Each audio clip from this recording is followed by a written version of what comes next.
Hi hello ನಮಸ್ಕಾರ ಸ್ನೇಹಿತರ. ಎಲ್ಲಿ ನಿಜಕ್ಕೂ ವೀರಭದ್ರ ಹುಚ್ಚನಾಗ್ಬಿಟ್ರ, ಏನಾಯಿತು, ಏನು ಕಥೆ ಇದು ಎಲ್ಲವನ್ನ ಕೂಡ ತಿಳ್ಕೋಬೇಕು ಅಂದರೆ ಈಗಲೇ ನಮ್ಮ ಈ ಚಾನಲ್ನ ಸಬ್ಸ್ಕ್ರೈಬ್ ಮಾಡಿ, ಹಾಗೆ ಒಂದು ವಿಡಿಯೋವನ್ನು ಪೂರ್ತಿಯಾಗಿ ನೋಡೋದನ್ನು ಯಾವುದೇ ಕಾರಣಕ್ಕೂ ಕೂಡ ಮರಿಬೇಡಿ. ಇಲ್ಲಿ ಶಿವಣ್ಣ ಎಲೆಕ್ಷನ್ಗೆ ನಿಲ್ಲುವುದಿಲ್ಲ ಅಂತಲೇ ಹೇಳಿದರು, ಆದರೆ ಎಲೆಕ್ಷನ್ಗೆ ನಿಲ್ಲಿಸಿದ್ದೆ ವೀರಭದ್ರ ತನ್ನ ಮಗಳ ಹತ್ರ ಹಾಕಿದಂಥ ಆ ಒಂದು ಚಾಲೆಂಜಲ್ಲಿ ಗೆಲ್ಲಬೇಕು ಅನ್ನೋ ಕಾರಣಕ್ಕೆ ಇಲ್ಲಿ ಶಿವಣ್ಣನನ್ನು ಎಲೆಕ್ಷನ್ಗೆ ನಿಲ್ಲಿಸ್ಬಿಡ್ತಾಳೆ ಅನ್ನೋ ಕಾರಣಕ್ಕೆ ತಾನೇ ಹೋಗಿದೆ ಶಿವಣ್ಣನನ್ನು ನಾಮಿನೇಷನ್ ಫೈಲ್ ಮಾಡಲಿಕ್ಕೆ ಅಂತ ಹೇಳ್ತಾರೆ. ಶಿವಣ್ಣ ಒಪ್ಪದೇ ಇದ್ದಾಗ ವೀರಭದ್ರ ಒಪ್ಪಿಸ್ತಾರೆ. ಶಿವಣ್ಣ ಕೂಡ ವೀರಭದ್ರನ ಮೇಲಿರ್ತಕ್ಕಂಥ ಅಭಿಮಾನ ಗೌರವದಿಂದ ಎಲೆಕ್ಷನ್ಗೆ ನಿಲ್ಲುವುದಕ್ಕೆ ಒಪ್ಕೋತಾರೆ. ಅದೇ ರೀತಿಯಾಗಿ ಎಲೆಕ್ಷನ್ಗೆ ನಿಂತರು ಅಂತ ಹೇಳಿ ಮನೆಯವ್ರಿಗೆ ಎಲ್ರಿಗೂ ಕೂಡ ಗೊತ್ತಾಗುತ್ತೆ. ಈ ಕಡೆ ನಿಜಕ್ಕೂ ಅಚ್ಚರಿ ಆಗಿಬಿಡುತ್ತೆ ಶಿವಣ್ಣನ ಹೆಂಡತಿ ಪಾರುಗೆ. ಯಾಕಂದರೆ ತನ್ನ ತಂದೆ ನಿಜಕ್ಕೂ ಶಿವು ಗೆಲ್ಲಬೇಕು ಅಂತ ಯೋಚನೆ ಮಾಡಿ ಎಲೆಕ್ಷನ್ಗೆ ನಿಲ್ಲಿಸಿದ್ರ ಅಂತ.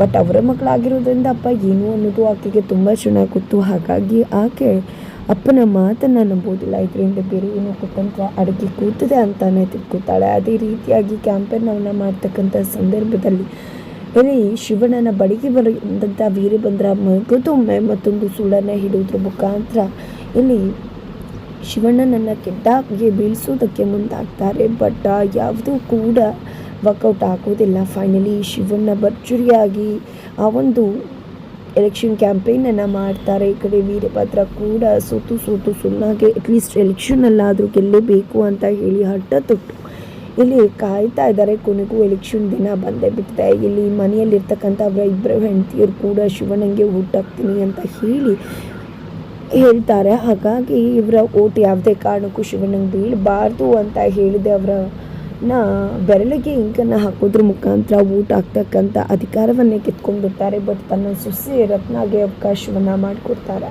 ಹಾಗಿದ್ರೆ ರತ್ನ ಯಾರಿಗೂ ಊಟ ಆಗ್ತಾಳೆ ಅನ್ನೋದನ್ನೇ ಕಾದು ನೋಡಬೇಕಾಗಿದೆ. ಜೊತೆಗೆ ಇತ್ತ ಕಡೆ ಶಿವಣ್ಣ ತಾನು ಗೆಲ್ಲದೇ ಇದ್ರೂ ಪರವಾಗಿಲ್ಲ, ಆದರೆ ಈಚಕ್ಕೂ ಗೆಲುವು ಸಿಗಬೇಕಾಗಿರೋದು ನನ್ನ ಮಾವನಿಗೆ ಅಂತ ಹೇಳಿ ಇಲ್ಲಿ ಶಿವಣ್ಣ ದೇವ್ರ ಹತ್ರ ಪ್ರಾರ್ಥನೆ ಮಾಡ್ತಿದ್ರೆ, ಅತ್ತ ಕಡೆ ವೀರಭದ್ರ ತನ್ನ ಅಳಿಯನಾಗಿರ್ತಕ್ಕಂತಹ ಶಿವಣ್ಣ ಯಾವುದೇ ಕಾರಣಕ್ಕೂ ಕೂಡ ಗೆಲ್ಲಬಾರ್ದು, ಗೆಲುವು ಯಾವತ್ತಿದ್ರೂ ಕೂಡ ನಂದೇ ಆಗಿರಬೇಕು ಅಂತ ಹೇಳಿ ಕಾಯ್ತಿದ್ದಾರೆ. ಫೈನಲಿ ಇಲ್ಲಿ ಶಿವಣ್ಣ ಎಲೆಕ್ಷನ್ನಲ್ಲಿ ಭಾಗವಹಿಸಿದ್ರು ಕೂಡ ತನಗೆ ಗೆಲುವು ಬೇಕಾಗಿಲ್ಲ. ಯಾಕಂದರೆ ವೀರಭದ್ರ ಮಾತ್ರನೇ ಈ ಒಂದು ಅಧಿಕಾರನ ಪಡ್ಕೋಬೇಕು ಅಂತ ಹೇಳಿ ಅಂದ್ಕೊಂಡಿರೋದ್ರಿಂದ ಇಲ್ಲಿ ಎಲೆಕ್ಷನ್ಗೆ ನಿಂತ್ಕೋತಾರೆ. ಬಟ್ ಎಲೆಕ್ಷನ್ನ ರಿಸಲ್ಟ್ ಬರ್ತಿದ್ದಾಗೆ ನನ್ನ ಮಾವನೇ ಗೆಲ್ಲಬೇಕು ಅಂತ ಹೇಳಿ ಶಿವಣ್ಣ ಹೇಳ್ತಾರೆ. ಫೈನಲಿ ಎಲೆಕ್ಷನ್ ರಿಸಲ್ಟ್ ಬರೋ ದಿನ ಬಂದೇ ಬಿಡ್ತು. ಎತ್ತ ಕಡೆ ಶಿವಣ್ಣನ ಕಡೆ ಆ ಕಡೆ ವೀರಭದ್ರ ತನ್ನ ಕಡೆಯವ್ರ ಜೊತೆ ಎಲೆಕ್ಷನ್ನ ರಿಸಲ್ಟ್ಗೋಸ್ಕರ ವೇಟ್ ಮಾಡ್ತಿದ್ದಾರೆ. ಈ ಕಡೆ ನಿಜಕ್ಕೂ ಪಾರುಗೆ ಶಿವಣ್ಣನನ್ನು ಗೆಲ್ಲಿಸಬೇಕು ಅನ್ನೋದು. ಯಾಕಂದರೆ ಈ ಒಂದು ಊರಿಗೆ ಜನನಾಯಕನಿರಬೇಕು, ಅದು ಶಿವಣ್ಣನಂತ ಶಿವಣ್ಣ ಆಗಿರಬೇಕೇ ಹೊರತು ತನ್ನ ಅಪ್ಪನಂತರ ಕುತಂತ್ರಿ ವೀರಭದ್ರನಲ್ಲ ಅನ್ನೋದು ಶಿವಣ್ಣನನ್ನ ಗೆಲ್ಲಿಸಬೇಕು ಅಂತ ಹೇಳಿ ಚಾಲೆಂಜ್ ಮಾಡಿದಂಥ ಪಾರುಗೆ ಬಿಗ್ ಚಾಲೆಂಜ್ ಆಗಿ ಕೂತಿದೆ. ಇದರ ನಡುವೆ ಕೌಂಟಿಂಗ್ ಶುರುವಾಗಿದೆ. ಆ ಒಂದು ಕೌಂಟಿಂಗಲ್ಲಿ ಮೊದಲು ಶಿವಣ್ಣ ಜಯಬೇರಿಯನ್ನು ಬಾರಿಸ್ತಿದ್ದಾರೆ, ಜಯದ ಕಡೆಗೆ ಮುಂದುವರಿತಿದ್ದಾರೆ ಅಂತ ಹೇಳ್ತಿದ್ರೆ, ಮತ್ತೊಮ್ಮೆ ಇಲ್ಲಿ ವೀರಭದ್ರ ಹಿಂದಕ್ಕೆ ಗೆಲುವಿನ ಒಂದು ಹಾದಿಯನ್ನು ಹಿಡ್ತಿದ್ದಾರೆ ಅಂತ ಹೇಳಿ ಚುನಾವಣೆ ಒಂದು ಕೌಂಟಿಂಗ್ ಮಾಡ್ತಕ್ಕಂಥವ್ರು ಅನೌನ್ಸ್ ಮಾಡ್ತಿದ್ದಾರೆ. ಫೈನಲಿ ಕೌಂಟಿಂಗ್ ಮುಗ್ದೇ ಹೋಯಿತು.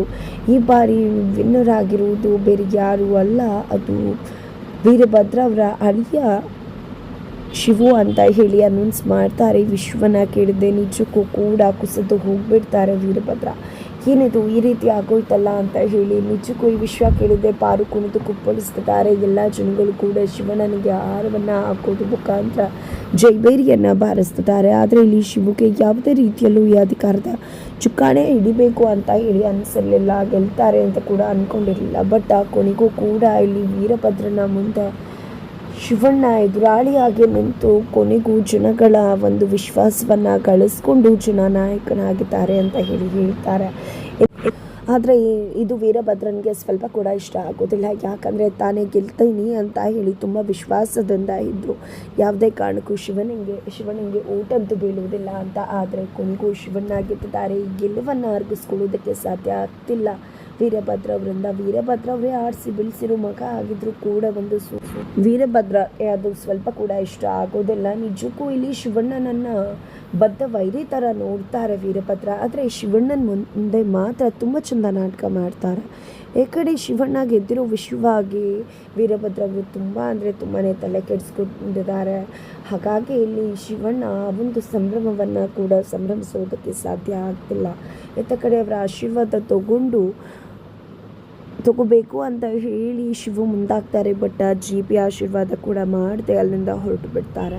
ಕೊನೆಗೂ ಕೂಡ ಇಲ್ಲಿ ಶಿವಣ್ಣನನ್ನು ಗೆಲ್ಲಿಸ್ತೀನಿ ಅಂತ ಹೇಳಿ ಅಪ್ಪನ ಮುಂದೆ ಚಾಲೆಂಜ್ ಮಾಡಿದಂತಹ ಪಾರು ಕೊನೆಗೂ ಅಪ್ಪನ ಮುಂದೆ ಬೇರಿಯನ್ನು ಬಾರಿಸೋದ್ರ ಮುಖಾಂತರ ಒಂದು ಪೆಟ್ಟನ್ನು ಕೊಟ್ಟಿದ್ದಾಳೆ. ಆ ಒಂದು ಪೆಟ್ಟು ಇವತ್ತು ಚಿಕ್ಕದಾಗಿದ್ರೂ ಕೂಡ ಮುಂದೆ ಅದರ ಒಂದು ರಿಸಲ್ಟ್ ತುಂಬ ದೊಡ್ಡದಾಗಿರುತ್ತೆ ಅನ್ನೋದನ್ನು ಕೂಡ ಇಲ್ಲಿ ಪಾರು ವೀರಭದ್ರನನ್ನು ಎಚ್ಚರಿಸ್ತಿದ್ದಾರೆ. ಈ ಕಡೆ ವೀರಭದ್ರ ಮಾತ್ರ ಕೆಂಡವಾಗಿಬಿಟ್ಟಿದ್ದಾರೆ.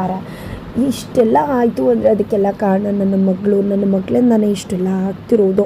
ಇವತ್ತು ಶಿವಣ್ಣ ಎಲೆಕ್ಷನ್ಗೆ ನಿಂತು ಗೆದ್ದ ಅಂದರೆ ಅದಕ್ಕೂ ಕೂಡ ಕಾರಣನೇ ಆಕೆ ಅಂತ ಹೇಳಿ ವೀರಭದ್ರ ಕೆಂಡವಾಗ್ತಿದ್ದಾರೆ. ತನ್ನ ಮಗಳೇ ಇವತ್ತು ತನಗೆ ಕೊಳ್ಳಿ ಇಟ್ಬಿಟ್ಲು ನನ್ನ ಬದುಕಿಗೆ ಅಂತ ಹೇಳಿ ಸೆಟ್ ಆಗ್ತಿದ್ದಾರೆ. ಈ ಕಡೆ ಗೆದ್ದಿರ್ತಕ್ಕಂತಹ ಪಾರು ಬಂದದೆ ಅಪ್ಪನ ಮುಂದೆ ಸವಾಲಿನಲ್ಲಿ ಗೆದ್ದಿದ್ದೀನಿ ಅಂತ ಹೇಳಿ ಇಲ್ಲಿ ಮೆರೀತಿದ್ದಾಳೆ. ಜೊತೆಗೆ ಈ ಒಂದು ಊರಿಗೆ ಇನ್ನು ಮುಂದೆ ನನ್ನ ಗಂಡ ಶಿವು ಯಾವ ರೀತಿ ನಾಯಕನಾಗಿರ್ತಾನೆ ಅನ್ನೋದನ್ನು ನೋಡಿ ಹೇಗೆ ಜನಗಳ ವಿಶ್ವಾಸ ಗಳಿಸ್ಕೋಬೇಕು ಅನ್ನೋದನ್ನು ಅರ್ಥ ಮಾಡ್ಕೊಳ್ಳಿ. ಜೊತೆಗೆ ನಿಮ್ಮ ಮಕ್ಕಳಿಗೂ ಕೂಡ ಸ್ವಲ್ಪ ಬುದ್ಧಿ ಹೇಳಿ ಅಂತ ತಿಳಿಸಿ ಇಲ್ಲಿ ತರಾಟೆಗೆ ತಗೊಂಡು ಅಲ್ಲಿಂದ ಇಲ್ಲಿ ಪಾರು ಹೊರಡ್ತಾರೆ. ತದನಂತರ ಇಲ್ಲಿ ಊರಿನ ಮಂದಿ ಎಲ್ಲರೂ ಕೂಡ ಶಿವಣ್ಣನ ಗೆಲುವನ್ನು ಸಂಭ್ರಮಿಸ್ತಿದ್ದಾರೆ, ಕೇಕೆ ಹಾಕ್ತಿದ್ದಾರೆ.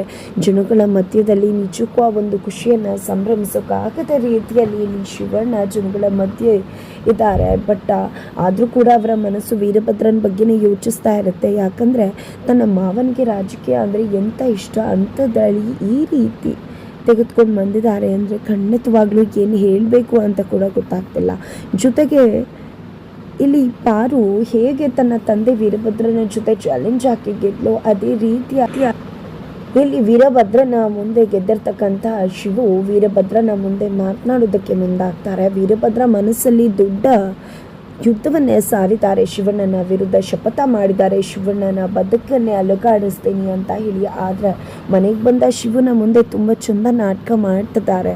ಇಲ್ಲಿ ವೀರಭದ್ರ ತನಗೆ ಗೆದ್ದಿರೋದ್ರಿಂದ ತುಂಬ ಖುಷಿ ಇದೆ ಅಂತ ಹೇಳಿ ಮಾತನಾಡ್ತಾರೆ. ಆದರೆ ಶಿವಣ್ಣ ನಿಜಕ್ಕೂ ಕೂಡ ವೀರಭದ್ರನ ಮಾತನ್ನು ನಂಬಿದ್ರ ಅಥವಾ ವೀರಭದ್ರನ ನಿಜವಾದ ಕುತಂತ್ರ ಇಲ್ಲಿ ಆಲ್ರೆಡಿ ಶಿವಣ್ಣಂಗೆ ಗೊತ್ತಾಗೋದ್ರ ಮುಖಾಂತರ ಜನನಾಯಕನಾಗಿ ವೀರಭದ್ರನಿಗೆ ಬಿಟ್ಟನ್ನು ಕೊಡೋದಕ್ಕೆ ಮುಂದಾಗ್ತಾರೆ. ಏನಾಗುತ್ತೆ ಅನ್ನೋದನ್ನು ತಿಳ್ಕೋಬೇಕು ಅಂದರೆ ಈಗಲೇ ನಮ್ಮ ಚಾನಲ್ನ ಸಬ್ಸ್ಕ್ರೈಬ್ ಮಾಡಿ. ಹಾಗೆ ಮುಂದಿನ ವಿಡಿಯೋಗೋಸ್ಕರ ವೇಟ್ ಮಾಡೋದನ್ನು ಯಾವುದೇ ಕಾರಣಕ್ಕೂ ಕೂಡ ಮಾಡಿ.